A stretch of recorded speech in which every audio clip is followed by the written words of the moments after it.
our next speaker is going to be Mike, but since I recently met Mike through Rajan, and since Rajan knows Mike better, I'll let Rajan introduce Mike, and then we'll hand it over. So, Rajan, cool. Thank you, Marco.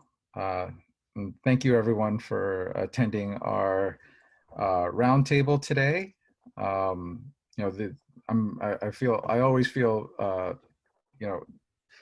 always feel a lot of value coming out of these roundtables. There's tons of great knowledge and stories that we all share with each other.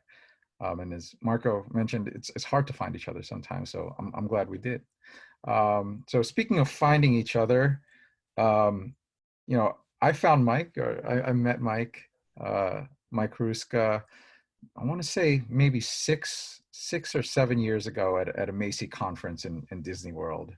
When things go back to normal and, people have an opportunity to go to conferences, I highly recommend Macy. One, it's a great place. Disney World is a great place to be. And another one, it's not vendor driven. So it's all about sharing knowledge with each other, unsolicited. I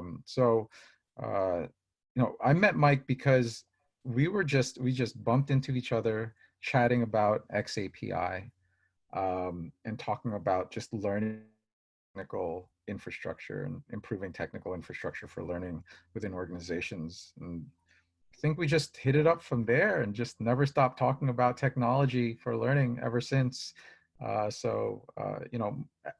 the time, Mike ran a company called Problem Solutions, where they're doing some incredible stuff with XAPI and learning infrastructure. And most recently, he joined Allen Interactions, which is an e-learning company that I admire for a very long time. So without further ado, here is Mike talking about learning ecosystems and how they can transform organizations. That's great. Thanks, Rajan. And it is either 6 or 7 years ago. And we're going to figure it out. I know it's the year that Hillary Clinton spoke there, so you can work backwards. Thanks for having me. Really appreciate it. I got a bunch of stuff to share, but I want to make sure that I start with some design questions. My friends that were former Atari game designers that made a beautiful avatar for me would be really upset if they saw the Facebook made avatar here, but nonetheless, I figured I'd share it since I want to be able to do this with you at the end of this 10 minutes, and I'm looking forward to your questions. So feel free to jam stuff in chat. But I think I've spent the last 139 days at home, but we've all spent a lot of conversation around what do we reactively have to do. And I think that the opportunity aperture is going to open up so we can start to think about proactively, what are the things that we can start to do to transform L&D. You're all in a beautiful place. L&D has the potential to be the central nervous system of the organization of the future. And I want to share some things with you that might help you think about and do some design thinking tools and frames with your team to help you start to think about how to move towards innovation. Essentially, there's 3 things that I want to share with you, if my mouse will cooperate. There we go. One is a model that I've synthesized over the years. Before funding my company, I was a researcher at the National Institute of Standards and Technology. Spent a number of years in the government space as an entrepreneur, which was quite interesting. I want to share with you something that we've synthesized around some principles that you might apply or start to think about for your organizations. I want to share with you something we've adapted from the business model canvas to make learning ecosystem canvas, and share with you an inventive lens that you can use to start thinking about innovation along the way. Just a little bit of context. Number one thing that CEOs want, and thanks Rajan and LinkedIn for this LinkedIn Learning Workplace Report. Number one thing that CEOs want is business impact. Number 2 thing is ROI. However, only 8% of them are seeing impact of L&D, and only 4% of Fortune 500 CEOs are seeing ROI. I'm on the advisory board for HR.com, and we did a really interesting survey last year. Only about 16% of people strongly agree their L&D functions excellent. Only 22% that said that learners tend to be engaged. I'm not saying this is you. I'm saying this is just data that's out there. And look, we're all dealing with a lot of problems, trying to align training to the business, lack of time for it, working with subject matter experts, more stuff to do than we have budget and resources. That said, I think we're all trying to answer 3 questions. Given all the things that we have to do, how do we understand where we should be really focusing our efforts? We can't do everything all the time or we'll get nothing done. And then how do we actually prioritize our effort investments? How do we have those conversations with our business partners and business units? And then the big can of worms, as we talked about Kirkpatrick, is how do we know if it's actually working? What are those leading and lagging measures that are out there? So in terms of adaptive learning organizations, so we developed sort of like 10 principles that I think will be meaningful to you. And I will share a URL with you at the end that you can download all the tools and templates and white papers and how-to stuff, and you can run with ninja tools and start doing things. But putting people first is an imperative. Having ecosystems thinking. We all work in complex adaptive systems, and really having ecosystems thinking allows us to unpack and visualize that complexity. Connective collaboration is key, especially when we don't have the opportunities to connect with our tribe or create that tribal knowledge today. Purpose and value-driven design is important. Seeking out problems is absolutely critical, and I'll throw in the URL during the Q&A, I'll throw a 100-point question for articulating problems framework that we developed. Continually using data-informed strategies is a great idea, but in practice, as we all know, it's often hard. But really creating a valued perception of L&D. An adaptive learning organization is an organization that has L&D empowering people to continually sense and augment the experiences of the organization. You know, seeking ideas and feedback and an outcome focus as well is important. And remember, technology is a component and it is not the solution. So in the resource URL that I have for you, I've got a really simple adaptive learning organization scorecard. You can jam that into your favorite survey tool, whatever you like. There's a little bit of an explanation and Likert-like scale, and you can see what your perception is. You can see what your team's perception is along the way. We all hear the term learning ecosystems, and it sounds really nice. I start to think of a reef with beautiful fish and other aquatic life swimming around, but it's great, and you can put a nice picture up and say it's a place where all these things are aligned, but alignment of people, process, content, experience, measurement and analytics with business strategy and supporting it with technology is a big dragon. And we've modified the business model canvas, which many of you are most likely deeply familiar with, to become something called the learning ecosystem canvas. And so much like the BMC, you got the value proposition at the middle. And what this helps to do is interrogate this concept of a learning ecosystem in a visual way that you can work with your team collaboratively to do this. So what this does is unpacks that complexity and gives you a single place to visualize your value prop. What are the relationships? My favorite facilitation question around that is, if I went out and asked all your learners to make a t-shirt with 3 words that describe the learning in your organization, and I ran down the line with you, what are the top 10 things that we would see? What would we want them not to say along the way? And then modeling your learner segments and your channels. How are you reaching people today? How do you envision engaging them in the future? And what ways do you not want to engage them? I mean, there's a lot of emerging technologies for learning, and there's tons of learning tech out there already. What do you want to do that you're not doing, and what do you know that is not on your map? The most important thing for me, and on this right side is what I call the aspirational side of learning ecosystem canvas, is the measurement side. There are a lot of ways that we can measure learning, but how do we measure performance? And it's a much longer discussion, but spending years at NIST and learning how to measure anything, this has become quite a fascination of mine. And then the left side of the canvas is, who are your partners? Who's on your team? Who do you need? This is the delivery or the action side versus the actionable. And then what are the activities? What are you doing to deliver on this value proposition? What do you need to do in the future? And what else do you think you need to do if you didn't have any constraints whatsoever? And then what are your resources that you have that you need? And what else might there be? And last important thing is the investment driver. Now, what this gives you, and this was like a 20-minute jam session with a team, it gives you something that you can start to visualize in a single place, all of the dependencies of the complex adaptive system that you're facing out in front of you. you can do a number of things. You can start to establish priority within and between elements. You can start to illuminate connections.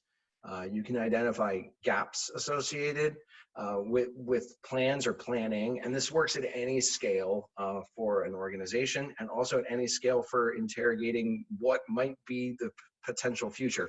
You can almost think about it like the saran wrap of today. And what this does is allows you to find places that are potential breakthroughs. You can look at things that are associated with risk or realm of control, or what not to focus on, or even early wins. It's something that you can do with a team in like a 30-minute to 1 hour sprint, and you can continue to persist and iterate that and use that as kind of a guiding light for analyzing what you're doing today. Now, the other side of this, and the third thing that I want to share with you, is around innovation. Bill Olive from MIT unpacks innovation mathematically into it's equal to invention times commercialization. Well, you've got an L&D org that knows how to bring things to end users. The question is, where do you invent and how do you invent? Taken from his 10 types of innovation, developed an innovation building block tool that allows you to look at sort of 3 big focus areas. One is configuration. So if you look at your L&D organization and think about inside a fence, what is the structure and process that you're using to do the work that you're doing? How are you reaching outside that fence to create value? And then if you might have come up with a few ideas in your learning ecosystem canvas, if you want to do breakthroughs, what are the other types of value metrics that you might do? This is a great HMW, how might we, framework for generating ideas across a team, and doing dot voting with this really starts to illuminate opportunities. The second thing is, what are the distinguishing features and functionality of your learning ecosystem? We know what it is today, but in the future, what might that actually be? And then the last focus area is service. What can you do to amplify the value you have? What are the channels you might actually use in the future that you haven't even considered yet? What would the value be there? And how do you amplify your brand? Brand and perception is really critical, and learning is thought of many ways by many people. How can you build it to be an indispensable part of the employee experience? Because employee experience drives customer experience. And last thing is, how do you really get these amazing, engaging learner interactions along the way so that people are hungry for what it is that you have to develop? So I put all of these tools in one spot. You can download them, and there's a white paper or like a how-to for each one of them on the Adaptive Learning Works. There's one for learning ecosystems and one for the innovation building blocks. I've got a lot of articles that Rajan has been kind enough to review for me over time before I put them out, on deeper dives on what is an adaptive learning work, why should an organization aspire to be an adaptive learning organization. But all these tools are there. Everything that I build and modify from Creative Commons, I put back out there because I want people to use and be able to transform with these tools. I might have finished up 1 minute early.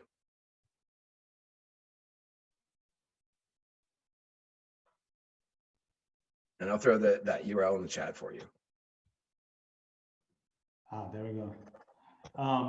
Thanks, Mike. That was awesome. We always talk about being on the same page, right? So you literally created that one page for the learning organization to sort of be on the same page when it comes to the ecosystem design, and you leverage the lean canvas model for that. So that's awesome in itself. Thank you for sharing that. So, super cool. And thank you for sharing the resources with the community as well. So we always appreciate that. So please ask questions in the chat as anything comes up. I didn't see anything specific other than the reference to the book, the 10 types of innovations. While we're waiting for the questions, you mentioned how to measure anything, and of course we know only the thing that you measure gets improved. So there's also the question, what do you measure, right, before you figure out how to measure it? So because so what are the metrics that you care about, right? Like, and then how do you go about measuring them, I guess? Yeah, so I mean, that conversation normally starts with, there are some needles you have in your organization and you have some knobs to be able to access those. and you keep turning knobs but needles aren't moving, are you looking at the right needles? And so, there's leading and then there's lagging measures associated with things. But the critical thing that I'm always looking for is, what are the metrics? And the difference between measures and metrics? Measures a single dimensional model, and getting the right metrics combines the right amount of measures in a meaningful way. And so when I'm doing a measurement framework, and we'll start at the lowest level of employee NPS and completions. We'll look at things like knowledge and skill acquisition, or the velocity of knowledge and skill acquisition. I think generally everyone says, well, my onboarding program's about this long, but a lot of the organizations I've been able to work with, we say, oh, we could take that from 84 to 47 days and maintain the same level of competency and satisfaction along the way. But a lot of the areas where I like to focus is on transfer, and on transfer to actual performance in those higher levels of Kirkpatrick models. And they require a deeper level of sensing. You can get that information with surveys. You can, and that's an observer-based measure, but there are a lot of system-based measures. Reminds me of a conversation I had with Rajan a few weeks ago. How do you passively get that type of data? And those are really valuable design questions to really dig in and find creative ways to stealth assessment is kind of the holy grail there, because if you can do that type of stuff, it shows you not just the effectiveness of the things that you did, but the places where you need additional remediation or interventions. Got it. And yes, so we often talk about Kirkpatrick as sort of the levels 1, 2, 3, 4, and like 3 and 4 being the holy grail of like what's the impact of learning to business, and you also open this up with like what's the ROI of L&D, and so these are the questions we always like keep dancing around. But one thing I heard you say, which was interesting, is that employee experience drives customer experience, right? So in other words, like eNPS, employee NPS, sounds like is directly correlated to the customer satisfaction, and thus probably revenue and all the other good stuff that the business is out to generate. So that was an interesting observation for me, at least, how important employee engagement is to actual sales. It's critical. Without COVID, that was my keynote I was to deliver in Brazil for a bunch of global airlines, how employee experience can drive customer experience in the airline industry. But that was supposed to be in March.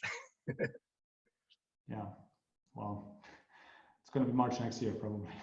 So yeah, so I'll throw out one more thing. There's I don't, because I come from the standards world, there's a standard called ISO 30414, and I'll throw it in the chat for you.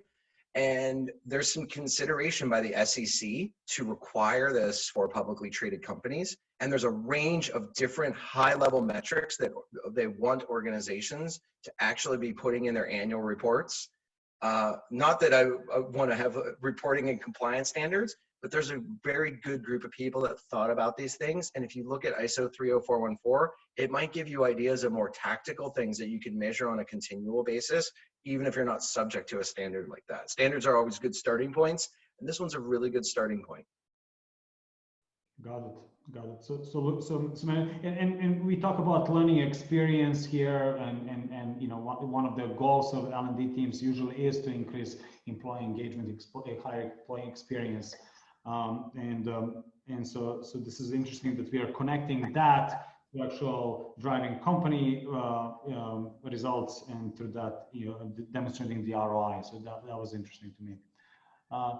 Any other questions? Anybody else? I know there were some technical questions about the ISO 30414. There's some questions about Kirkpatrick. I think levels. I think that's all very well documented out there.